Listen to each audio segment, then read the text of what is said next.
तो आज बात करते हैं हरियाणा के कंप्यूटर प्रोफेशनल्स यानी CPLO की। ये लोग एक बहुत ही सीधी लेकिन मजबूत मांग के लिए लड़ रहे हैं, एक उचित वेतन। ये कहानी है इनकी एकजुटता की और एक नंबर की जिसके इर्द गिर्द इनकी पूरी लड़ाई घूम रही है। जी हाँ, ये नंबर 25,400 रुपये, यही इस पूरे संघर्ष का केंद्र है। ये वो मासिक वेतन है जिसकी मांग हरियाणा के CPLO कर्मचारी कर रहे हैं। उनके लिए ये सिर्फ पैसा नहीं, बल्कि उनके काम का सम्मान और एक तरह की स्थिरता का प्रतीक है। तो ये हैं वो लोग हरियाणा के CPO सहकर्मी जो इस कहानी के दिल में हैं। यही वो लोग हैं जो ज़मीनी स्तर पर इस आंदोलन को चला रहे हैं। ये सब अपने काम के लिए बेहतर तनख्वाह की मांग को लेकर एक साथ आए हैं और एक बड़े बदलाव के लिए अपनी आवाज़ उठा रहे हैं। तो आखिर इस मांग की जड़ क्या है? CPLO के कर्मचारी असल में क्या चाहते हैं और उन्होंने अपनी बात अधिकारियों तक कैसे पहुंचाई? चलिए समझते हैं। उनकी पूरी रणनीति का जो केंद्र था ना, वो था ये मांग पत्र। ये सिर्फ एक चिट्ठी नहीं है, बल्कि एक औपचारिक दस्तावेज है जिसमें उनकी सबसे बड़ी मांग यानी 25,400 रुपये का वेतन बिल्कुल साफ साफ लिखा है। और इतना ही नहीं, इसमें काम की जगह से जुड़ी दूसरी परेशानियों को भी उठाया गया है। लेकिन देखिए, सिर्फ कागज पर मांग रखने से तो बात बनती नहीं है ना? असली परीक्षा तो तब थी जब इन मांगों को लेकर अधिकारियों से आमने सामने बात करनी थी। इसी के लिए वे चंडीगढ़ पहुंचे और ये मुलाकात इस पूरी लड़ाई का एक बहुत ही जरूरी मोड़ साबित हुई।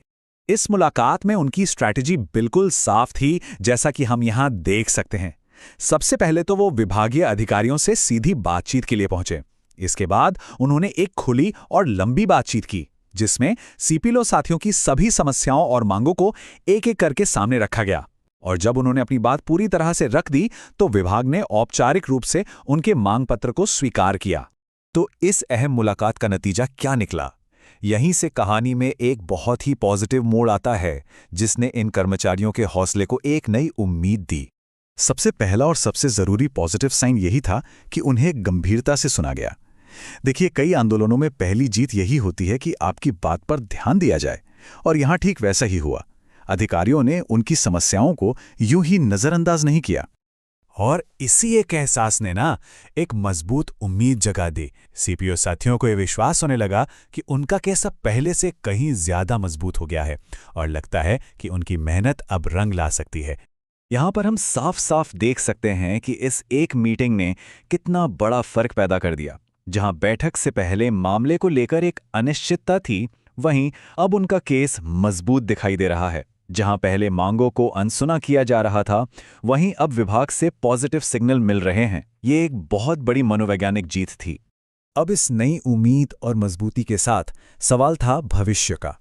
आगे की राह क्या होगी? सबकी नज़रें अब कैलेंडर पे एक खास तारीख पर जाके टिक गईं।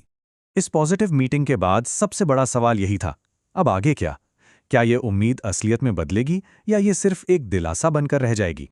और इस सवाल का जवाब वो छिपा है एक तारीख में, जो अब इन सभी कर्मचारियों के लिए उम्मीद का एक बड़ा सिंबल बन गई है। 17 मार्च 2026।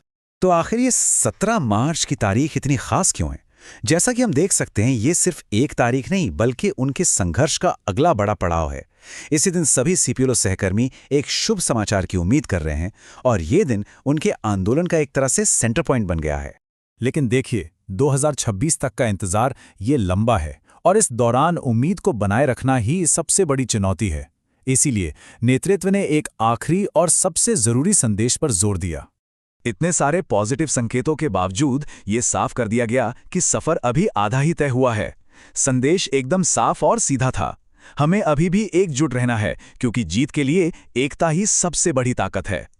और इस एकता की रणनीति के दो पहलू हैं। पहला, अपने अधिकारों के लिए शांति से खड़े रहना, कोई टकराव नहीं। और दूसरा, अपनी मांगों पर पूरी ताकत और दृढ़ संकल्प के साथ डटे रहना, कोई कमजोरी नहीं। और आखिर में ये पूरी कहानी हमें एक बहुत बड़े सवाल पे लाकर छोड़ देती है। एकजुटता आखिर क्या हासिल कर सकती है? ये सवाल सिर्फ हरियाणा के इन CPLO कर्मचारियों के लिए नहीं है, बल्कि हर उस समूह के लिए है जो अपने हक और एक बेहतर भविष्य के लिए लड़ रहा है।